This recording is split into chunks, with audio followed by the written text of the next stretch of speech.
Hola, buenos días, buenas tardes. Seba, hola, los dos estamos medio desmañanados porque creo que estábamos comunicándonos a las 2, 3 de la mañana, pero aquí estamos, felices, ¿verdad? Mi nombre es Sujei Flores, soy mexicana, pero vivo en Filadelfia, en Estados Unidos, desde hace ya muchísimo tiempo. A veces, desafortunadamente, las palabras en español se me van, entonces si de repente me quedo así como en el limbo, es que estoy tratando de buscar el término indicado para comunicarles algo, así que me disculpan. Aparte que también estoy muy desveladita, eso no ayuda. Eh, yo llego a Sociocracia en el 2018. Me fui a la comunidad donde vive Ted y Jerry, que son los directores fundadores de Sociocracy for All. Fue donde me empecé a formar con ellos en un entrenamiento presencial. Y después de ahí ya no se han podido deshacer de mí. Aquí estoy. Ahora como sigo como estudiante porque pues soy relativamente nueva en este ámbito de la sociocracia, pero ya afortunadamente ya me siento con la capacidad de también hacer formaciones y pues incluso estar dando una presentación. Pero bueno, déjenme no les pregunto, déjenme les cuento por qué la presentación de hoy, ¿ok? Bueno, cuando todo esto de la pandemia comenzó, yo, al igual que millones de personas en el mundo, sentimos ese llamado de hacer algo, ¿verdad? ¿Qué podemos dar que ayude a la transición por la que estamos pasando? Entonces, yo tenía experiencia en temas de resiliencia comunitaria porque anteriormente había estado trabajando en una universidad desarrollando un proyecto de resiliencia comunitaria para inmigrantes latinos aquí en la ciudad. Entonces, cuando yo conocí y empecé a practicar la sociocracia, dije, bueno, es que la resiliencia comunitaria y la sociocracia son modelos que van de la mano y la sociocracia tiene muchas herramientas que pueden ayudar a que las comunidades sean más resilientes. Entonces, mi primera reacción fue, bueno, yo quiero dar un tallercito sobre la resiliencia comunitaria y cuáles son las herramientas que podemos usar de la sociocracia. Bueno, pues yo me organizo y todo. Un día estoy almorzando, estoy comenzando mi día y estoy escuchando una presentación en YouTube y de pronto escucho a esta persona hablar de democracia y de sociocracia, entonces me paro y, está hablando de sociocracia, déjame ver qué está diciendo, ¿no? Y muchas de las cosas que estaba contando, ajá, ajá, y había cosas como que no sé no sé si concuerdo con la idea, pero hubo una cosa que realmente me hizo así como que, ajá, me detuvo y me quedé en blanco porque dijo que la sociocracia, una de las debilidades de la sociocracia es que en tiempos de crisis como que se desmorona porque el poder empieza a fluir solamente a unos cuantos. Y dije, uy, oye, o sea, yo voy a dar una charla sobre cómo usar la sociocracia en tiempos de crisis y me están diciendo que eso, o sea, esto no funciona en tiempos de crisis. Y dije, no, pues vaya que tengo mucho que aprender, porque pues algo que obviamente nunca había experimentado, no habíamos tenido una crisis desde que empecé a entender de la sociocracia hace un poco más de 2 años. Entonces dije, pues tengo que entender, ¿no? No puedo enseñar algo que no funciona ahorita en estos tiempos. Entonces le pregunté a mis colegas aquí de sociocracia práctica, no, nadie tenía ningún tipo de preocupación. Ok. Entonces me fui con Ted y con Jerry, los fundadores de Sociocracy Pro, y le dije a Ted, Ted, sé que tú estás escribiendo un artículo sobre lo que está pasando en la comunidad intencional donde viven. ¿Podemos hablar? Y sí, platicamos, me contó todo lo que estaba pasando y fue donde dije, ya entiendo por qué se puede ver como que la sociocracia de pronto, no tanto que se deshace, se me fue la palabra, desmorona. Pero sí hay algunos cambios, entonces me pareció muy interesante. Entonces, unos días después recibo una invitación de TED y me dice, Sugel, ¿quieres presentar para la conferencia de sociocracia? ¿Y qué voy a decir? O sea, ¿qué tengo que presentar? Mi primera reacción, ¿verdad? Entonces sigo leyendo, ok, esa es mi primera reacción. Sigo leyendo y me dice, mira, ¿por qué no presentas como el caso, ¿no? De la resiliencia en tiempos de crisis y puedes utilizar lo que hemos estado charlando? Y le dije, sí, pero ¿por qué no me complico un poquito más la vida? Ya que soy una mamá con 2 niños chiquitos, un bebé de 5 meses, trabajando desde la casa, ¿por qué no me complico más la vida? Hago una encuesta, desarrollo una encuesta y se la mando a personas, a organizaciones, y hago una presentación, no nada más de este caso, sino de qué está sucediendo en un aspecto más global. Obvio que Ted dijo, perfecto. Entonces, aquí estaba ya a las 3 de la mañana, hace rato, terminando mi presentación, porque me quise complicar mi vida, pero estoy muy feliz porque he aprendido mucho en el proceso. Entonces, todo esto para platicarles que no vengo aquí como la experta en lo que sucede en sociocracia, con sociocracia, cuando hay una crisis, sino para compartirle lo que yo he aprendido en este proceso, y que ustedes, no sé, tal vez se lleven algo de esto, y de igual manera que nos compartan si ustedes tienen experiencias personales, lo que ustedes han vivido, o ya de perdido que sientan algo de inspiración al escuchar cómo otras organizaciones se han ido adaptando. Entonces, con eso, vamos a comenzar. Les voy a compartir mi pantalla, si me deja.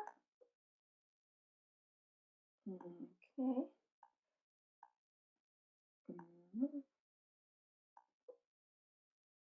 Acabo de dar esta presentación en inglés, así que ah, ya no tengo saliva. Bueno,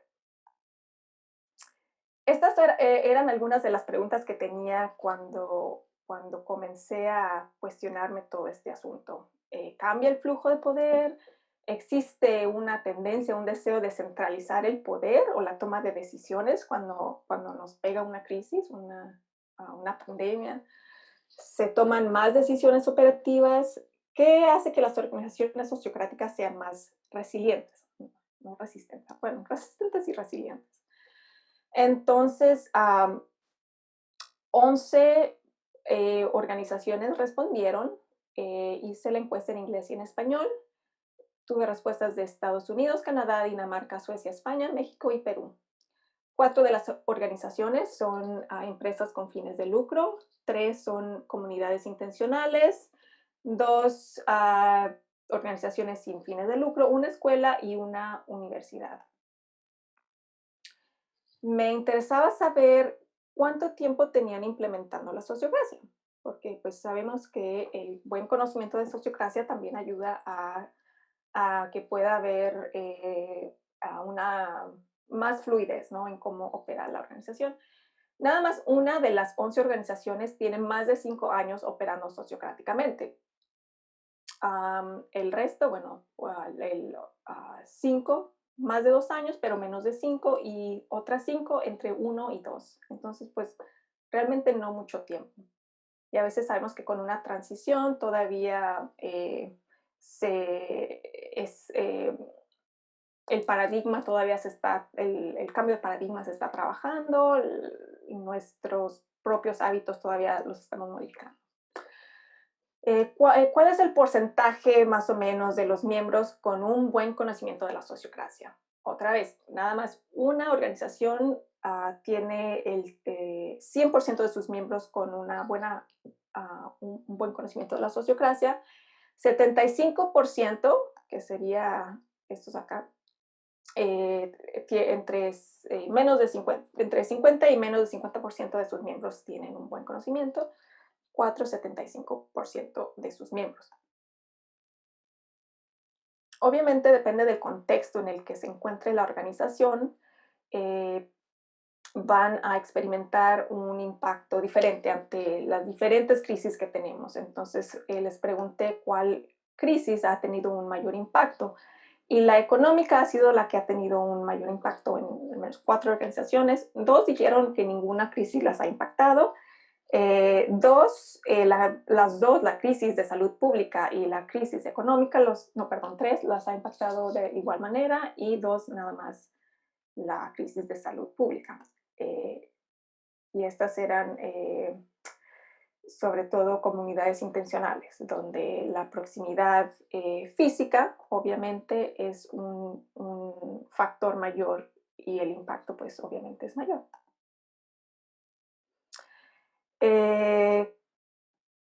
La cuestión de la distribución de poder o del liderazgo. Quería saber si durante una crisis el poder continúa igual, o sea, distribuido, o ¿no?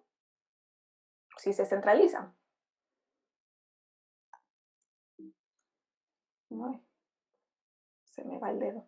De las 11 organizaciones, 5 dijeron que el poder, cómo se distribuye el poder, sí cambió.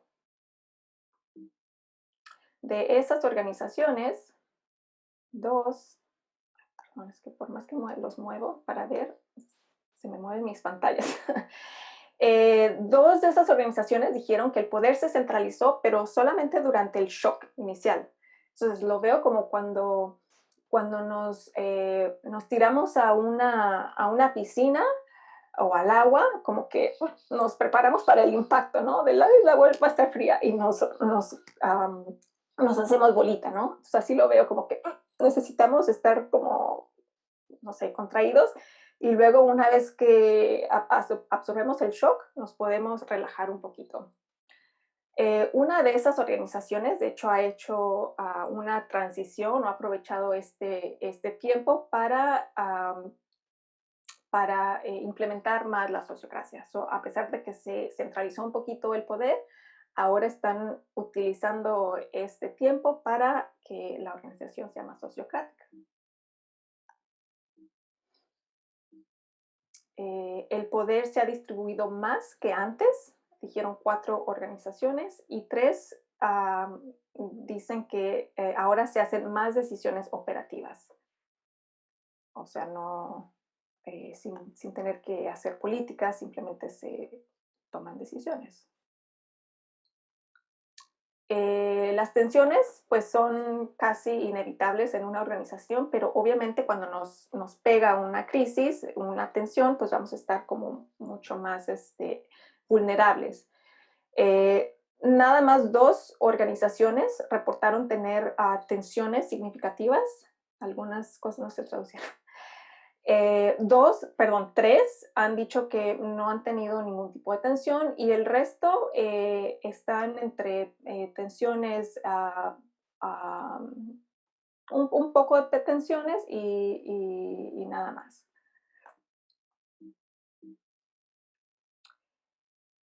¿Cuáles son las fortalezas principales de las organizaciones? Disculpen que no se ve todo en la pantalla, pero lo que dice aquí son habilidades interpersonales y confianza mutua. Son las 2 fortalezas que las organizaciones reportan como sus fortalezas principales. Que para mí eso es, simplemente este dato es fenomenal, porque si le preguntamos a 11 organizaciones de tipo jerárquico común, lo más posible es que no nos van a decir que confianza mutua y habilidades interpersonales son sus fortalezas principales. O sea, casi es de que 0 organizaciones jerárquicas nos van a decir que de esos son las cosas que los definen, ¿no? Y la otra cosa es de que la otra fortaleza que tienen muchas de estas organizaciones es que tienen una visión, una misión, objetivos claros. O sea que todos saben hacia dónde van y tienen esa conexión y la habilidad de relacionarse de una manera más efectiva, con confianza. No me sorprendió ver que, bueno, al final ven estas dos, la estabilidad organizativa y profunda y el cuidarse, ¿cuál era? Profundamente el uno. Sí, el preocuparse profundamente el uno por el otro. Estas no fueron opciones dadas, fueron respuestas que fueron escritas. Entonces, no es que no sea una de las fortalezas principales, sino que fueron añadidas. Pero de las opciones dadas, transparencia y dar y recibir retroalimentación no son de las fortalezas principales, lo cual a mí no me sorprende porque sabemos que no es fácil dar y recibir retroalimentación. Y lo vemos de nuevo acá cuando preguntamos cuáles son las debilidades principales, igual. Una de ellas es la habilidad para dar y recibir retroalimentación. Lo que se me hizo un poquito extraño es de que un buen conocimiento de la sociocracia también es una de las principales debilidades de algunas de las organizaciones, aunque nada más, aunque la mayoría de las organizaciones tienen al menos 50% de sus miembros o más entrenados o con conocimiento de la sociocracia, pero aún así piensan que es una de sus debilidades. Eh, Algunos desafíos que han compartido algunas de estas organizaciones es que en tiempos de incertidumbre es muy difícil, obviamente, planear y tomar decisiones. Eh, Creo que esto viene de una escuela que me imagino, si quieren planear cómo va a empezar el año escolar en septiembre y no saben, o sea, hay tanta incertidumbre sobre lo que pueda pasar, pues se dificulta mucho la planeación. Igualmente, para organizaciones que se reúnen físicamente, había una persona que decía, me preocupa cómo terminamos nuestras reuniones, porque pues ya no tienen ese contacto físico. Entonces, de cierta manera, pues puede estar erosionando esa conexión tan importante que tienen.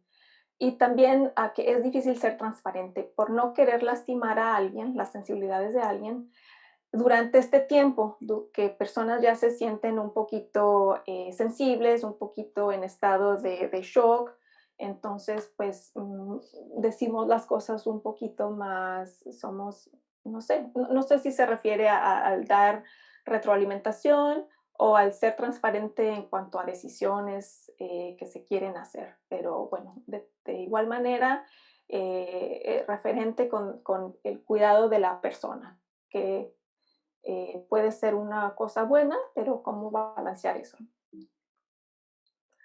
Eh, ¿Qué ha surgido durante este periodo en estas organizaciones? En una de ellas han surgido nuevos liderazgos. De hecho, esta es una organización que creo que por aquí nos acompaña Adrián, y él me compartió esto. Donde de principio se centralizó el poder, pero ahora están surgiendo nuevos liderazgos y la comunicación está mejorando y la sociocracia se ha estado implementando aún más.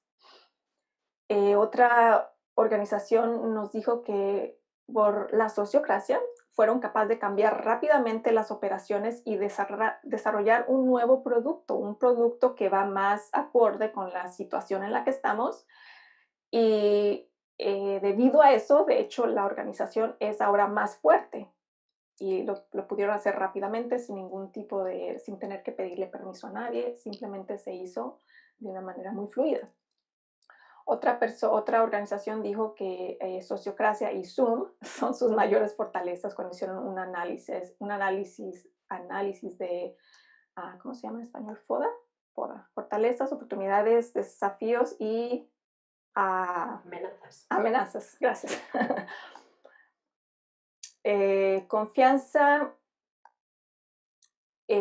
una organización de México que hace mucho trabajo alrededor de justicia social, se están basando mucho en la confianza, están confiando en la transparencia y en la inteligencia colectiva que les otorga la sociocracia para poder crear un plan emergente y también para poder comunicar los desafíos que están transitando durante esta etapa, esta crisis.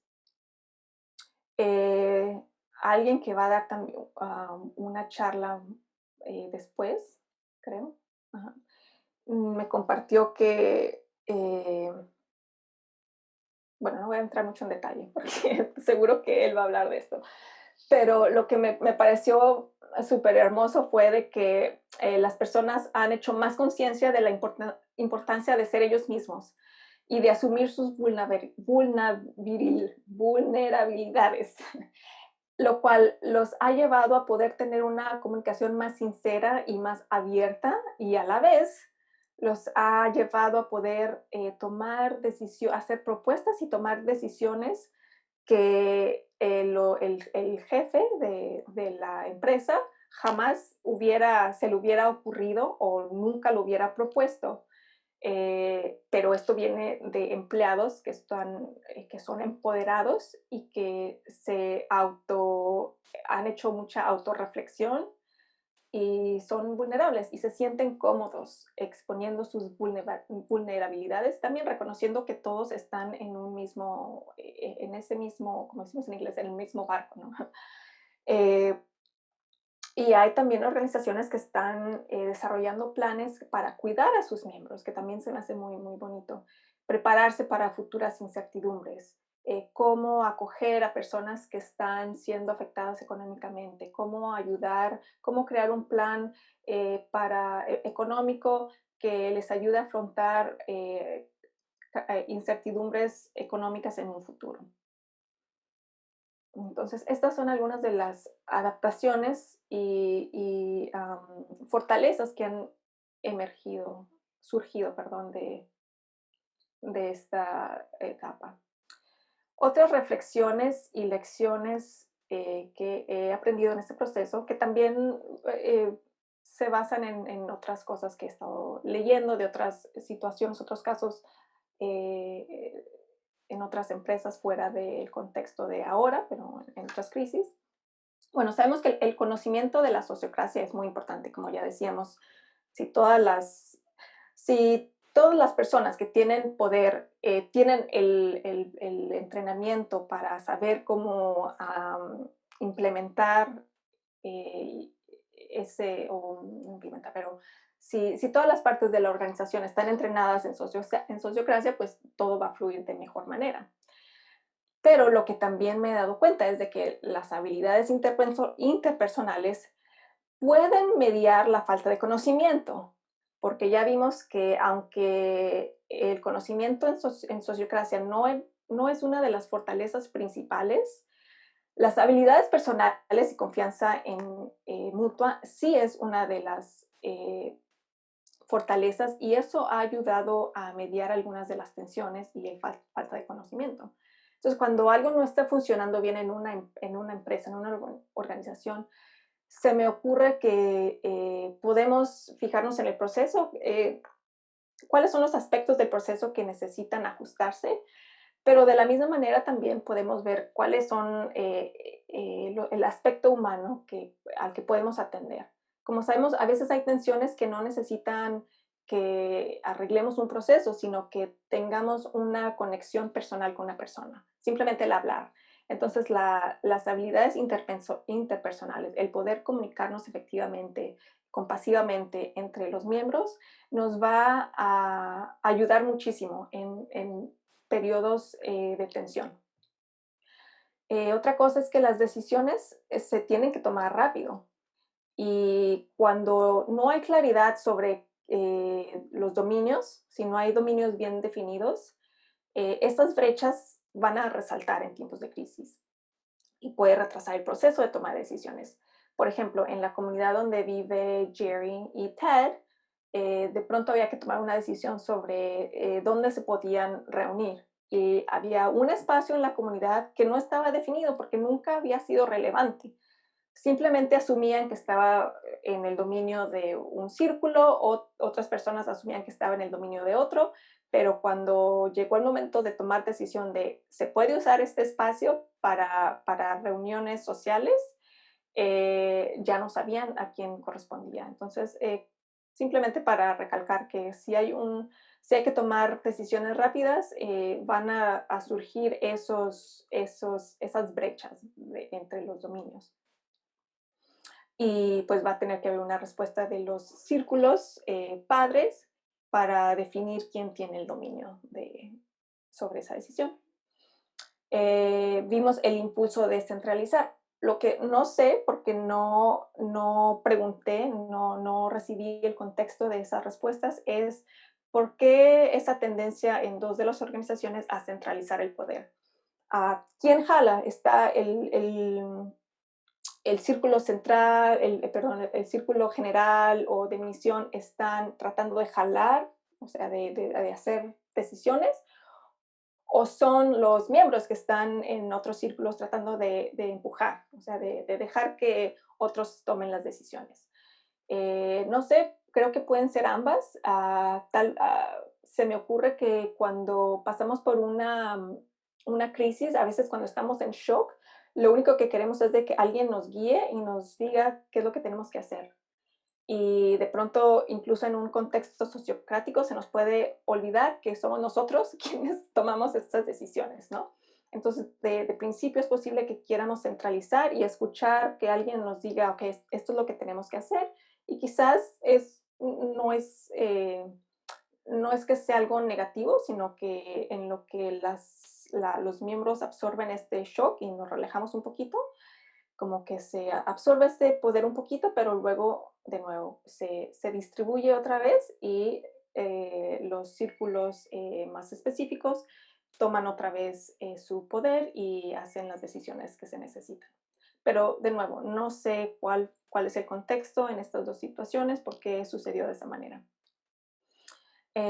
Por lo cual, si de pronto hay que hacer decisiones rápidas o si el poder se centraliza, es importante saber que los líderes, y en muchas ocasiones en sociocracia, si hay que hacer una decisión como ejecutiva, una decisión, el líder puede tener ese dominio. Pero para eso, pues queremos saber que los líderes tienen la habilidad y las competencias, son competentes en hacer ese tipo de decisiones. Entonces, hay que seleccionar los roles que van a tomar ese tipo de decisiones. Mm, Cuando hay mucho en juego, podemos confiar en las decisiones tomadas por los líderes. Por eso es importante. En el caso de la comunidad de Jerry y de Ted, decidieron que había un líder, creo que era el líder del círculo general, que en este caso, en este contexto de crisis, no tenía las cualidades que se necesitan, porque no tenía tanto conocimiento de la sociocracia, no tenía desarrollado sus habilidades interpersonales, comunicación compasiva, en un momento donde estas habilidades son de mucha importancia. Entonces se hizo una decisión de cambiar de coordinador o de líder del círculo general y seleccionar a una persona que tiene cualidades que van más, que son más beneficiosas para este tipo de tiempo en el que estamos.